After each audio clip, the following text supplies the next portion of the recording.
And you'll understand why we get excited about the investment opportunities in these three wonderful areas. And let's go into some of the details now. But before I do, I just want to give you a quick story. I was watching some show, I forget which, on PBS a couple of months ago, and it was talking about change, the evolution of change and things of this nature. And they showed a picture of New York City. In fact, I think it was Fifth Avenue at the turn of the century. We're talking about 1900. And of course, it was an unpaved road. This is Fifth Avenue, New York City, 1900, and all you could see were people walking in the muddy street and horses and horse-drawn carriages. Then they showed you the same street in New York City 10 years later, 1910, and all you could see on that paved road were automobiles. Now that's how fast technology changed at the turn of the 1900s. So you can imagine how fast technology is changing today with so many things that we can talk about now. COVID has accelerated the process.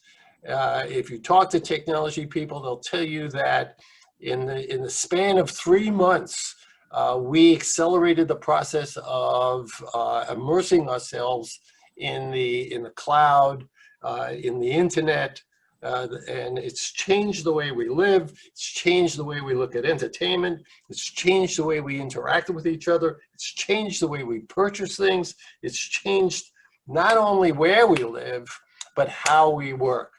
And that's in just 3 or 4 months. So you can imagine the investment implications of all these things that are coming about.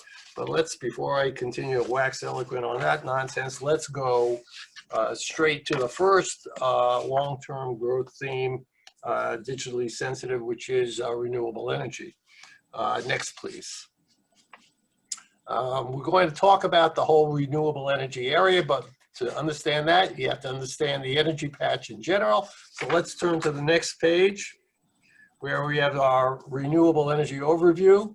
It gives you the 4 basic components. The dotted line, the vertical dotted line, is sort of where we are right now.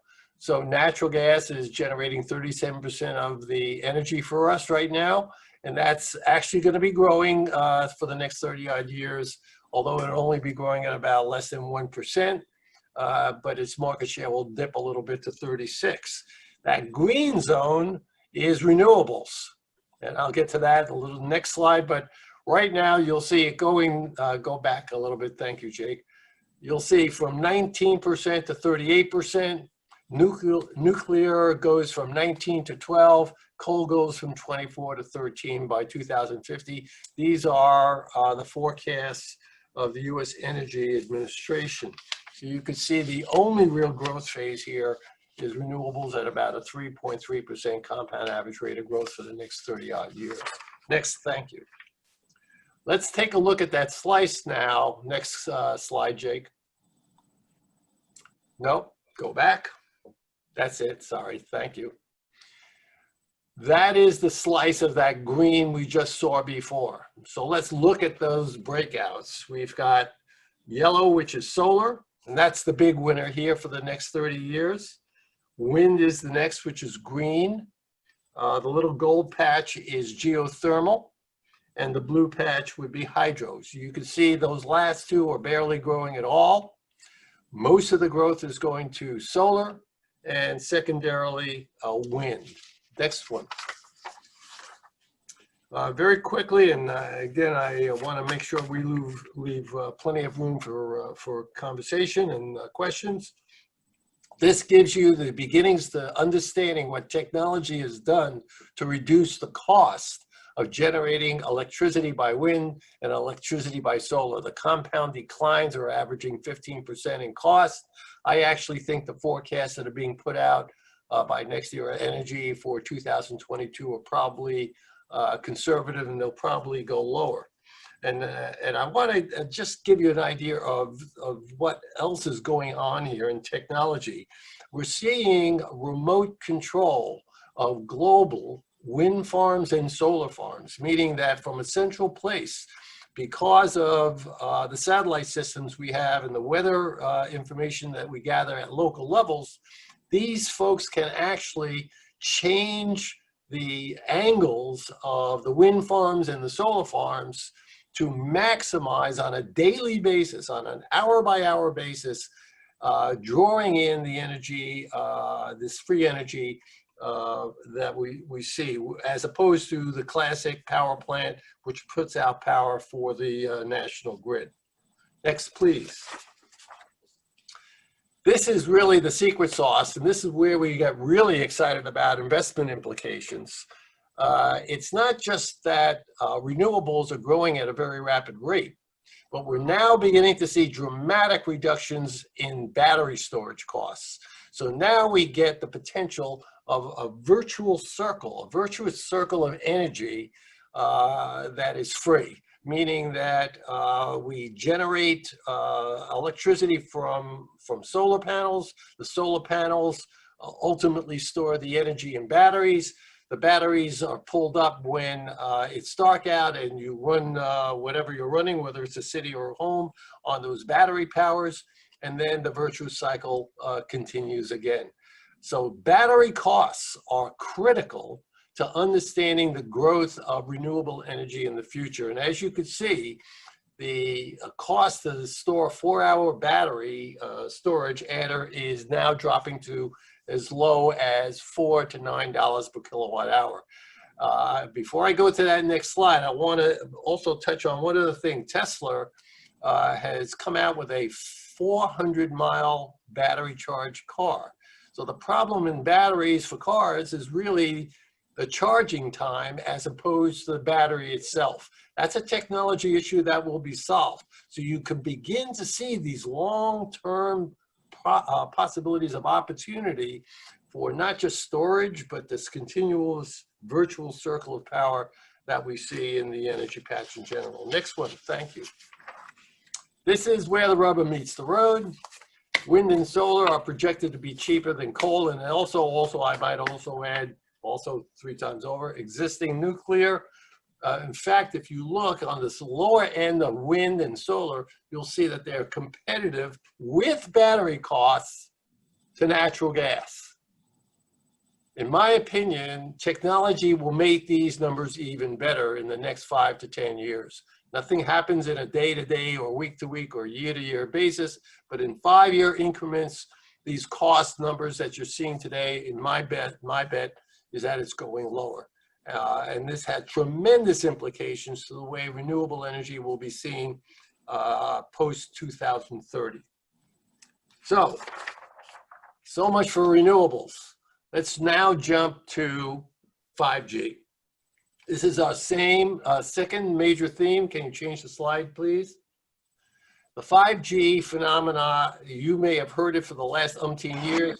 I'm here to tell you that 5G is literally in the first or second inning of impacting the global space that we call communications. Next slide, please. What is 5G? If you take a look at the slide, the top slide in particular, you'll see the history of I don't want to call it Gs, but that's what they are. The 1G base was in 1980. Moving up to 2010, we have 4G Lite. LTE does not stand for light, by the way. It stands for long-term evolution. And for all you techies out there, 4G LTE is less effective than 4G pure. Most of us are on 4G LTE, so we haven't even seen the full speeds of 4G, but 5G is literally upon us as we speak. 2 things are happening in 5G. One is the investments being made for the build out of the equipment, meaning that the cellular operators, the technology specialists in communications are all now in the beginnings to 3rd or 4th inning of building out equipment for the 5G phenomena. And once we get 5G going, and it's just starting to show up right now, if you look at the bottom line, you'll see what we get out of this. Lower latency, meaning the lack of interruption of signal. Increased speed, higher density, meaning that we can pack more software into the same bandwidth. More capacity, meaning we could have more people in that same bandwidth, and it's more or less energy efficient. This is not adoption of an evolutionary cycle. This is a revolutionary cycle. Next slide, please. So what are some of the things that we're going to be seeing coming out of this 5G product?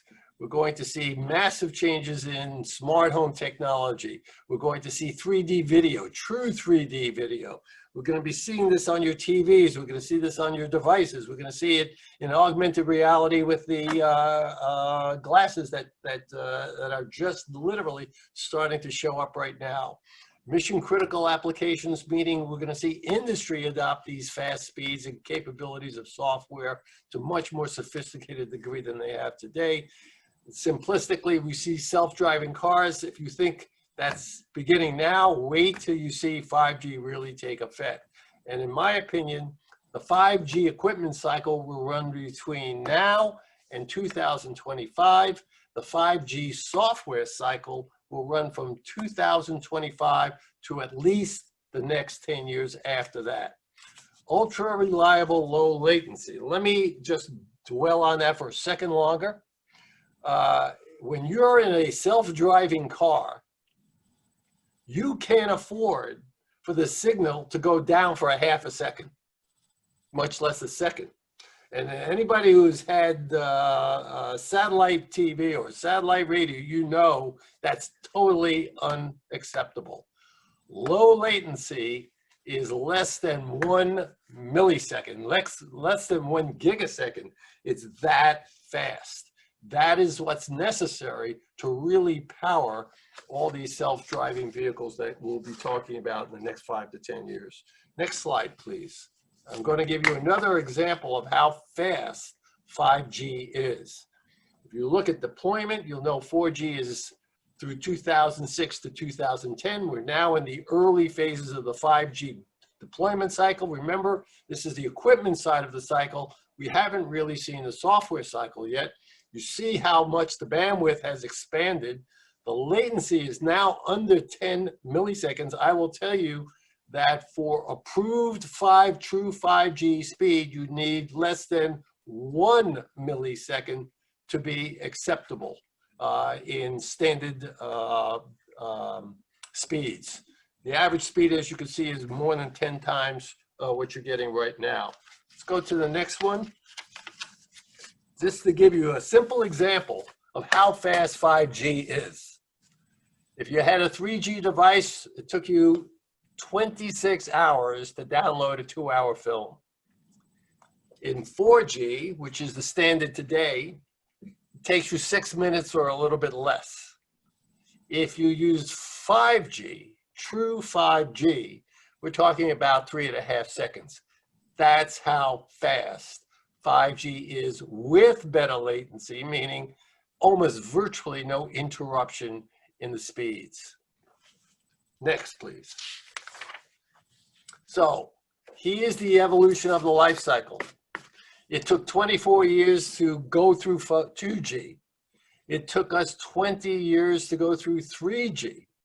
It took us only 18 to 20 years to go through 4G. And we're already starting to see the launch of the 5G equipment cycle. You all know that Apple's coming out with their 5G phone later on this year. At least that's the speculation. There are some 5G phones out there now. The funny thing is, there's no real 5G software to make it work. That will be evident over the next 2022 to 2027 period. But this is a significant shift, a significant investment opportunities across the board, from equipment cycles to software cycles. Next, please. This is simply a chart to show you the mobile data usage trends. No surprise here, big hockey stick. Everybody's going to cell phone devices. The cell phone, or something similar to the cell phone over the next 5 years, will be the go-to device that will drive everything for the business as well as the individual. Next, please. I talked about hockey stick and COVID. Here's a perfect example of what the impact looks like in 3 months. In fact, it's not even 3 months, it's 2 months, because we're talking March, April, when the impact of COVID really hit the United States. That's how fast this is moving. Next, please. Looking in another way. Everybody is now shopping online for groceries, right? In August of 2019, 13% of us was doing that. My kids. March 2020, 30, and this is March, not August. March, it was 31%. I didn't show up until April or May doing this stuff. So you can imagine how fast online grocery shopping is moving right now. COVID impact. Next, please.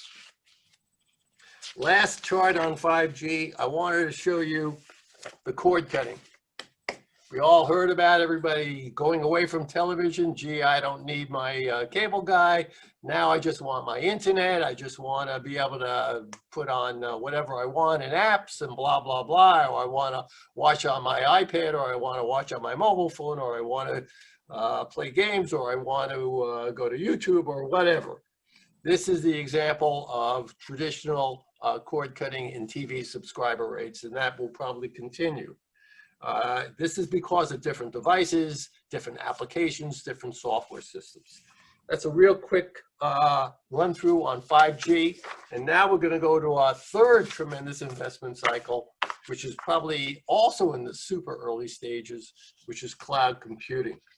And before I start waxing less than eloquent about cloud computing, let's go to the next page to find out exactly what that definition is. This is the Microsoft definition of cloud computing. I think it's a very good one. The cloud is a vast network of remote servers around the globe, which are hooked together and meant to operate as a single ecosystem. And the big word here is ecosystem, meaning that the cloud will take any device you have that will move through the internet up and pull anything you want from the cloud. It could be your bank account. It could be a movie from Netflix. It could be whatever you want, as opposed to what we had before the cloud. Corporations had what were called enterprise systems. These were servers spread all over the globe based on their geographic locations. You could access the company website only through these systems. You couldn't get an application into it. They had to write their own software codes. Sometimes it took years. You had a company where you could not put in devices. You had to basically use the computers that they were linked to. That was the old system, which is now giving way to cloud computing. So you're seeing cloud computing shift. We're probably in the second or third inning of this. Not only do we have that shift ongoing from corporations, but they're shifting to what we call hyperscalers. These are cloud providers that basically supply the equipment to the companies. They supply the staff. They supply the maintenance. They supply the even software systems. These are new opportunities that are investment opportunities that we're looking at as companies create systems to help them generate more productivity and efficiency within the cloud itself. Let's go to the next one. This is the growth rate in the cloud. I will tell you that it's compounding at least at 19% annually. I've seen estimates as high as 760 billion in revenue in the next 5 years by 2027. So who are these cloud guys? Let's go to the next slide. This is an oligopoly industry.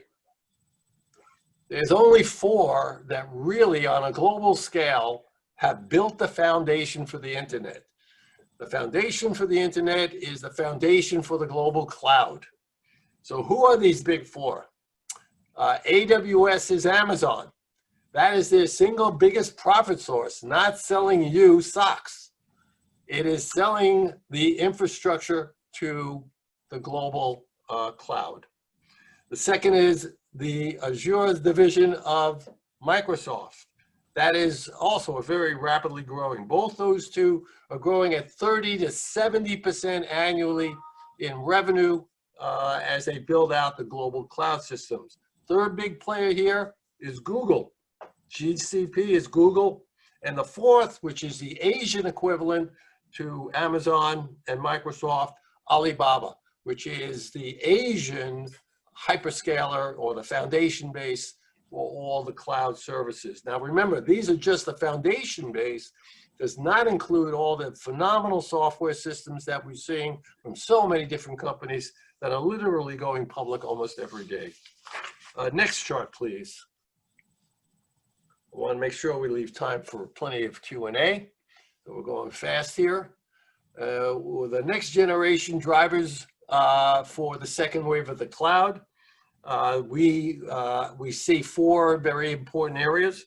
One is artificial intelligence. We haven't even seen the machines yet come out and the software systems come out yet to really fully exploit. Now imagine when 5G hits in 4 or 5 years at 10 times the speed of the internet currently.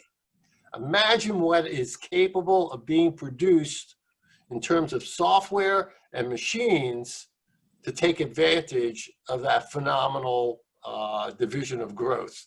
And remember, we're talking about latency of under 1 millisecond or almost literally seamless internet connectivity. If you look to your right, you see Internet of Things, the IoT, it's called Internet of Things. That means everything internet.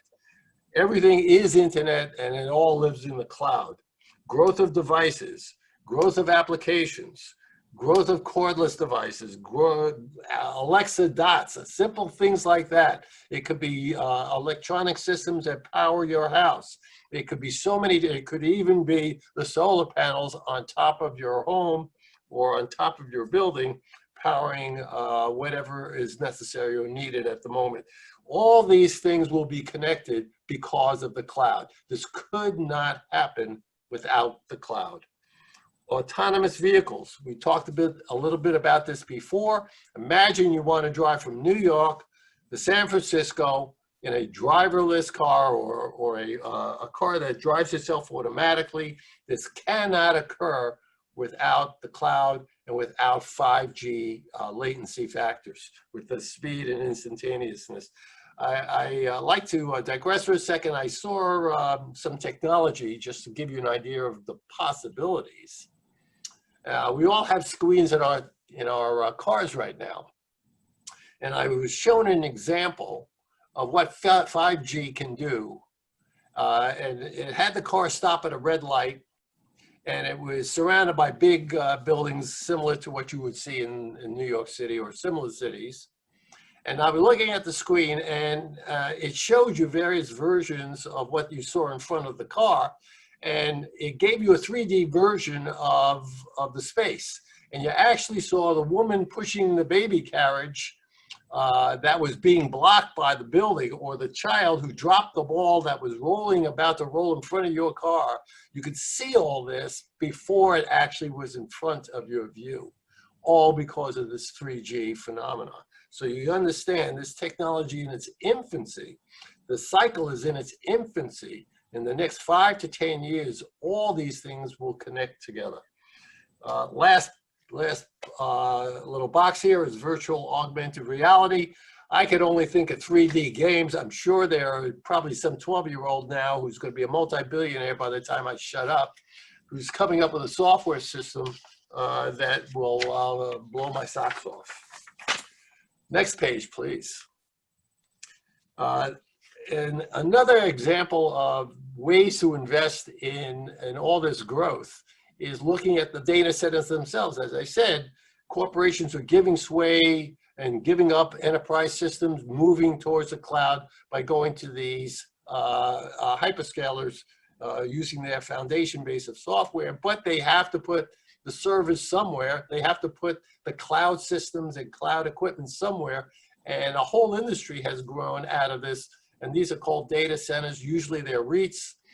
You could see the growth of data centers, the different colors give you the names of the companies. This, like the hyperscalers, are very oligopolistically centric because of the huge size and sophistication of these kinds of systems on a global scale. Another example simply of different industries that spring up. The last chart before we break into Q&A is the cloud and related industries. And now we're getting into a little bit of technology, so forgive me if I digress into some definitions here, but it shows you some of the growth aspects of just the cloud. But when I finish this, you'll understand all the different things that will be coming out in the next few years. The first I'll touch on is what's called compute infrastructure. Compute in this term is not calculate. Compute in cloud terms, it means applications of the end user. It could be a device. It could be an application itself. It could be an app. It could be a bundled app. It could be all variety of different things. But this is growing at a compound average growth rate of 10% annually. You have cloud management. It's exactly what it says. This is the administration of this plethora of all these different things that have to be managed effectively and efficiently. All these software systems, you know, simplistically, you could talk about Salesforce.com as a simple example of it, but we see much more sophisticated software management systems coming out in the next few years. This is compounding at 17% annually. Container platform is really a container, again, in this technology term, is really a bundled software that runs a program. It could be multiple bundled softwares, but it's basically a bundled product that is put on these servers for the use of expansion of the cloud. And the last one, which is the slowest growth, a mere 4%, which is server visualization. That's really a server that within itself is broken up into multiple servers based on sophisticated software systems. So, which creates obviously more efficiency. So you look at each of these four areas and they're very technically oriented, and I apologize for all the technical stuff, but you begin to understand why so many companies are going to go public, why so many different things are happening, because as I said, we're literally in the third inning of the 5G and cloud cycle. And that sort of finishes me off. I wanted to leave time for questions if you have any. I gave you a very quick, a very 5,000-foot level of three of the major investment themes that we think are critical to any portfolio going forward, any investment portfolio going forward.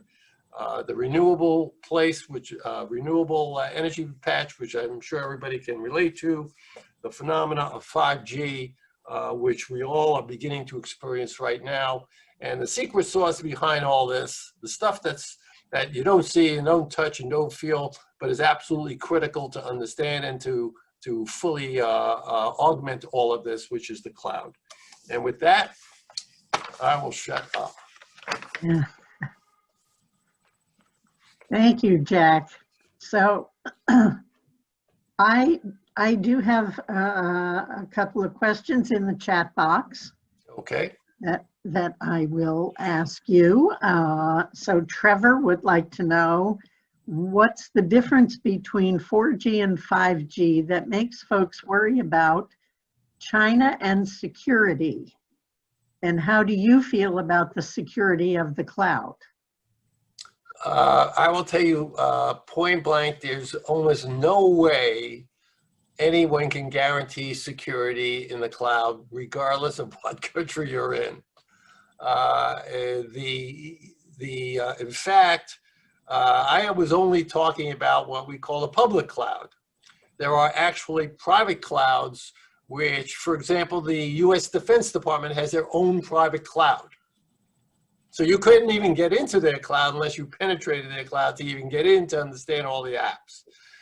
Companies have private clouds, but we are talking really basically the public cloud. The public cloud does have a lot of sophisticated technology which prevents hackers, and regardless of where they are, but nothing in this technology space, at least at this juncture, is foolproof. The difference between 4G and 5G is substantial.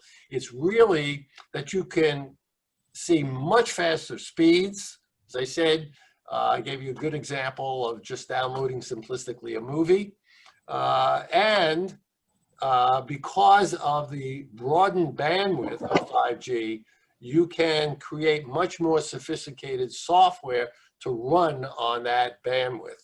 So you can see much more complicated programs. Remember, when all this started, you and I were playing a game called Pong. And I'm sure most of you remember it. Maybe not you, Jake. I play Pong. But most of us probably remembered Pong. Fast forward, what, 20 years to the games you can now play on your iPad, on your mobile phone, on your computer, enormously much more sophisticated. So understand that this stuff is still moving very quickly, but there's no guarantee about the software systems. What the US government is worried about is that you're gaining entry through a software system from a foreign company that can somehow utilize that connection you make to their server and for negative reasons of security. We don't know if that's true or not, but it's probably possible under any company's software that you access through an app or through the internet. And so a continuation of Trevor's questions here. Will 5G help rural communities? Yeah, that's a great question, Trevor, and the answer is unequivocally yes. And let me give you a perfect example. Right now, in order to give you cable, just standard home cable, the most expensive part of cable is running what they call the last leg of cable from the pole to your home. They got to dig a hole instead of stringing it on a pole and bring it into your house. That's an extremely expensive proposition. Then the guy has to come in, set it up, or maybe even run lines for it through your house or your apartment to make sure you have it in all the rooms you want it. 5G. There could be a pole a mile away. They put the system on that pole, and on a wireless basis, you will get internet at faster speeds. So not only is it an enormous cost savings to the cable companies because they don't have to run that last mile to your home, they can now have a much bigger spread of internet exposure at a far cheaper cost by running 5G equipment off the pole further from your house than before. So they don't have to dig up anything.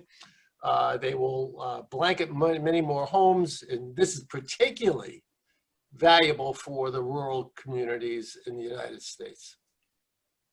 I would say that sounds like a winner for Vermont, where there is probably half a state without cell service or internet access. Right, they know it, and the trick here is not the technology per se in terms of generating the power to get the speeds that 5G offers.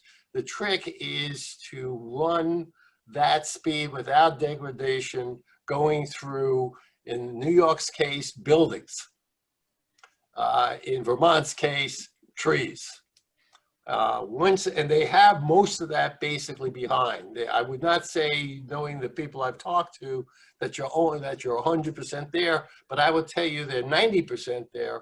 And by the time this thing is fully rolled out and implemented over the next 3 to 5 years, that should not be a problem. So Mary has a question. The other day there was a news story about the financial system's vulnerability to climate change. Do you see the set of investing areas you discussed helping create resilience? Yes, actually we've made some investments along those lines. We are big believers of battery technology, backup systems. In fact, you may or may not be aware that utilities today are the biggest purchases of backup battery systems for that very purpose. These are still very expensive, make no mistake. This costs a lot of money because the technology is still early, and not as many companies as we hope for have gone that way, but this will change. So backup systems are very important. And as we get more and more into the renewables end, with solar, particularly, and to a lesser degree wind, I think you'll begin to see the grid exposure shift to make it far less vulnerable to what we're seeing right now, for example, out in California. Thank you. So I personally know very little about investing. And as you're talking, I'm just wondering, are there companies that are the big winners in these three spaces that we should be looking at? Now we're getting into the nitty gritty, which I've been told to be a little bit careful about. So I'm going to, I hate saying look at this and look at that, because I may be smart for a year and look awfully dumb in 2 years. But I will tell you this. I gave you an indication earlier that hyperscalers are oligopolies, that the companies that serve the cloud through storage and device storage in servers are oligopolies, that cell tower companies are oligopolies, that wireless producers are oligopolies. The reason we have so many oligopolies here is because for the enormity of the size of this industry, you can't have thousands of little guys running around doing this.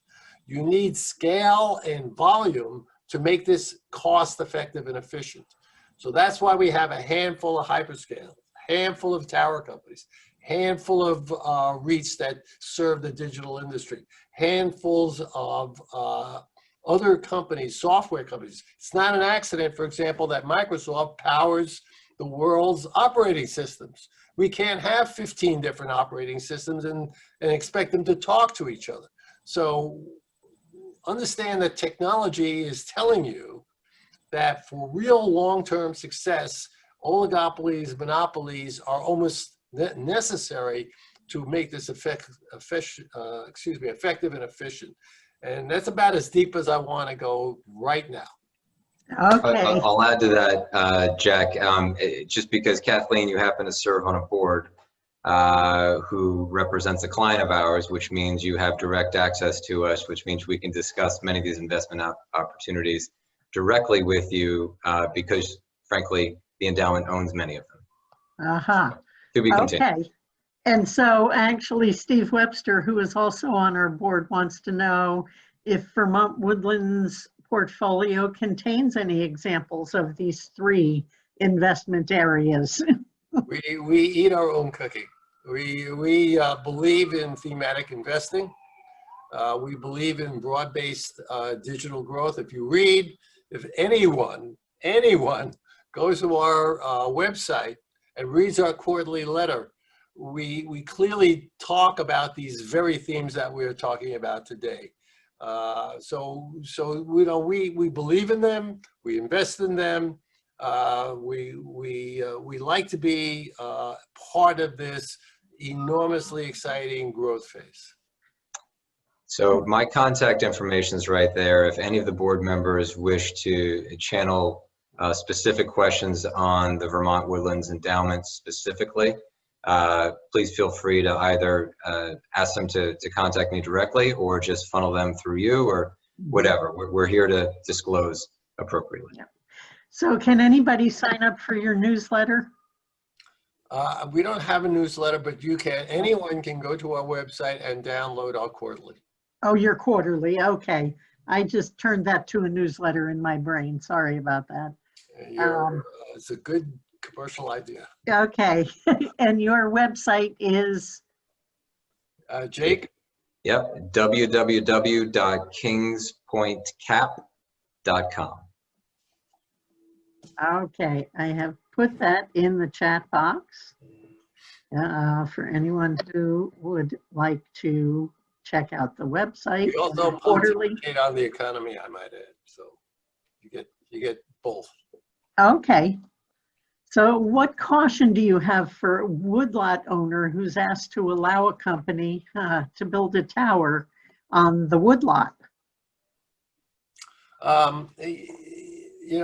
Listen, I'm a capitalist pig, so I believe that technology is invariably the way to go. I fully am sensitive, particularly where I live, about the way it looks, and how they've actually made cell towers now into trees. It's pretty Right. interesting stuff. But listen, if you want good internet service, that's the price you pay for technology. It's not a bitter pill to swallow. I don't think it is, but each individual is different in the way they look at things. Or you can wait for true implementation of 5G when these cell towers are built that will be far less intrusive. But that's going to be at least 3 to 5 years. Hmm. And if it makes you feel any better, as New Yorkers, these small cell towers reside on top of almost every building in Manhattan now. So, for health concerns, which seem legitimate, it hasn't been an issue yet. Small cells, by the way, are not towers. When a big facility like the New World Trade Center, for example, is built, the local tower companies will put what they call small cell nodes into the buildings themselves. They'll run substantial bundled fiber, and this will basically power. In fact, some of these buildings have their own internet dedicated to the building, and those are what we call small cells. Uh-huh. None of us here are fooled by those cell towers that look like trees. We really know what trees look like. Yeah. Well, we're fooled where we are, I'll tell you that, especially in the Bronx. Yeah. My husband came down the stairs and handed me a note, and I'm not sure you can answer this for him. It's about specific companies, Elon Musk companies, Mm-hmm. Neuralink, Starlink, and SpaceLink. That stock is not available, I guess, only in Tesla. Are those companies that Kings Point can invest in? We could, but we don't, not because we don't think they're good companies. Let me be a little bit careful about the way I say this. We have our own financial disciplines, and we can't kiss all the girls. So we know what we're good at, and we know what we're not good at. And we don't tend to invest in what's called bleeding edge technology. Companies that could be rocket ships or burn out in 2 or 3 or 4 years. That's just not our expertise and our style. We tend to invest in much more solid, sustainable, successful companies. This is not to say that's not a good or a bad investment. It's to say that we just don't, that's not our thing. Okay. So I have this 5G. I don't know if it's a question or if it's a concern. When 5G becomes the technology, does it replace everything else and you must have 5G compatible devices? No. Okay. You can get away with 3 and 4G and 4G Lite if you're doing standard texting, telephone calls, writing an email address. You don't need 5G for that. 5G is going to be for much more sophisticated software systems. It's going to power the next level of growth and productivity on a global scale. We probably won't even know what kind of devices will be capable of being produced and software capable of being written until we see it in the next 5 to 10 years. So for the vast majority of the way we interact, right now, you can get away with 4G. Now, let me give you a simple example of what 5G may do for you in the next 3 to 4 years. Right now, you want to buy a dress. So you might go to a Walmart website and look through a whole bunch of dresses. And you'll hit your size and you'll hit your, gee, I like this color and I want this or I want that. And 25, 30 minutes later on, maybe you find what you want, maybe not. That's today. 5G, they're going to have a picture of you. They're going to show you what you look like in that shirt. You'll be able to probably have an icon that looks exactly like you turning around, showing you what you look like in a 360-degree view. If you don't like it, you can change the color instantaneously. That's where this technology is going. And if you have a complaint, somebody will be on the screen or somebody be instantly standing next to you, talking to you about the product that you may have a question about. That's the kind of technology that's coming down the pike. Yeah, but for those of us who go kicking and screaming into new technology, we can still keep the 4G telephone if that's all we want to do. Okay. Absolutely.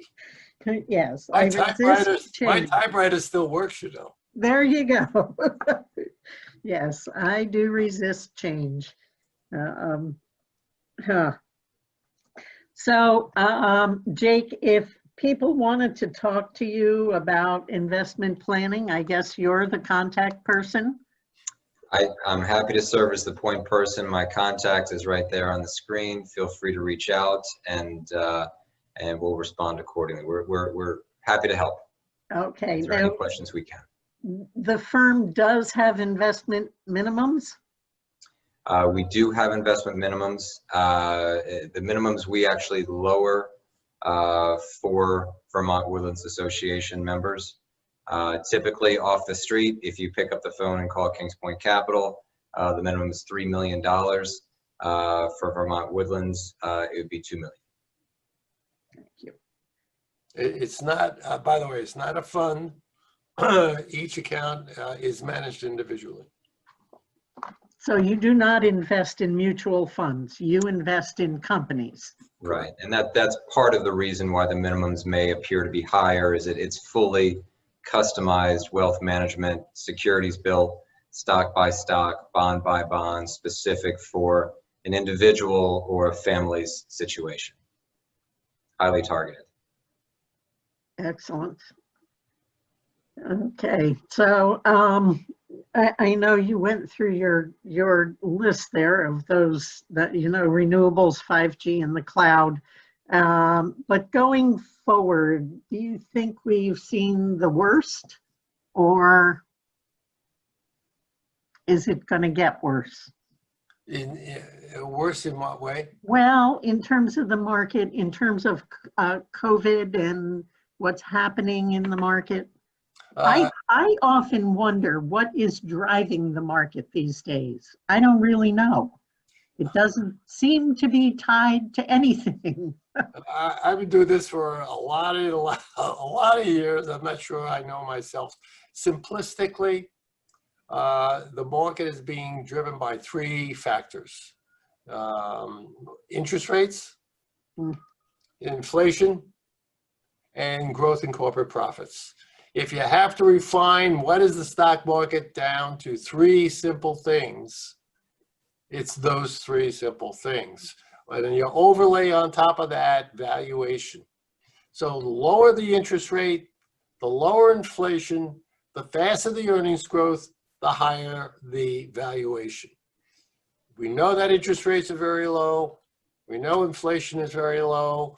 We know that corporate profits are starting to come back and starting to reaccelerate again as the US economy starts to recover. So while we may have a lot of fits and starts and corrections on the way, we really don't see a bear market over the next 6 to 12 months. We just don't see the elements in place to create that. This is famous last words. Of course, if we have, God forbid, another COVID mess on our hands and COVID reasserts itself in a very negative way, all bets are off. But if we slowly recover globally, and the US slowly recovers over the next 6 months as we get back on our feet again, we think that the market is going to stay towards the growth end of the equation and not necessarily look for companies that are still struggling to grow. Valuations are up, but relative to where interest rates and inflation are, they're not disproportionately overvalued. So I think that the market will back and fill, but generally speaking, if you ask me, where do I think the market will be at the end of 2021, barring a COVID reoccurrence or some other exogenous events that we cannot forecast, the market should be moderately higher. Don't ask me about next month. Yeah. I get that. Make sure you hold them to that, Kathleen. Okay. You know, I'm gonna add one minor thing to that, because it seemingly every day I get the same question: why is there such a disconnect between the economy and the stock market? And the simplest answer to that is, quite frankly, the stock market is a leading indicator of where the economy is expected to be down the road. So in essence, there should be some degree of disconnect. And that's why you see it pricing in future expectations of earnings, not today's earnings environment. Well said, Jake. The market always discounts at least 6 months worth of earnings or expectations of earnings. Most of the time they get it right, not all the time. And don't forget, we've had trillions of dollars put into the hands of consumers. We have disproportionately low interest rates and a very attractive loan environment. All this money is sort of sloshing around out there. And a lot of people also don't want to buy bonds because the yield is so low. So it's called the Tina effect. There is no alternative. So a lot of money is showing itself into the stock market. That does create bubbles on occasion, does create overvaluations in certain stocks on occasion. But generally speaking, at this moment in time, barring a macro event that could push us into a recession again, we still think over the next 12, 18 months, the market will probably more tendency to go up than down. Thank you. We are at 8:02. If there are other questions, I know I've asked everybody to put those questions in the chat. If you're having trouble figuring out how that works, that's at the bottom of your screen. When you drag your mouse down there, you'll see that. But if you have a burning question that you'd just like to ask, I think we could accommodate that if you wanted to take yourself off of mute.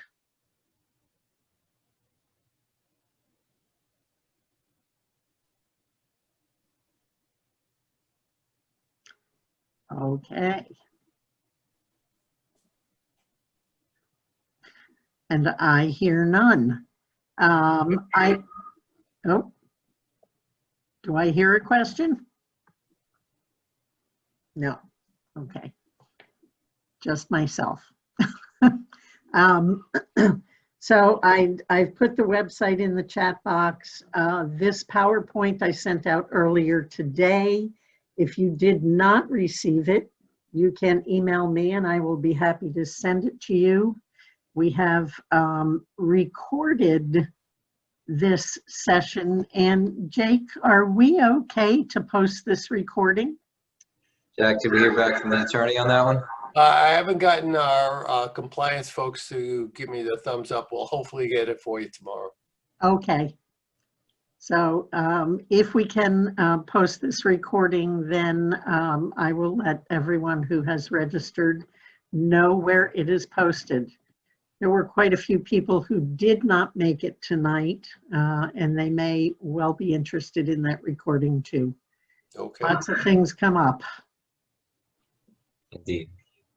I guess I want to say in closing, for all you folks out there, first of all, thanks for sitting through this. Hopefully we were able to answer most of your questions or most of your expectations. And I want to particularly give a shout out to Kathleen. You know, she says that she's not savvy, but let me tell you, she set this whole darn thing up.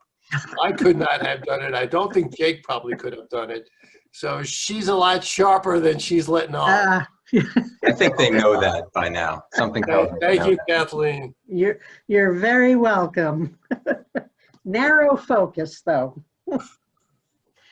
That was excellent. I appreciated that. I learned a few things myself. I hope everybody else did. And I'll pay more attention to the VWA reports when they come out, because I might actually understand them now. Terrific. Yeah. So thank you so much. I really appreciate your time this evening. Our pleasure.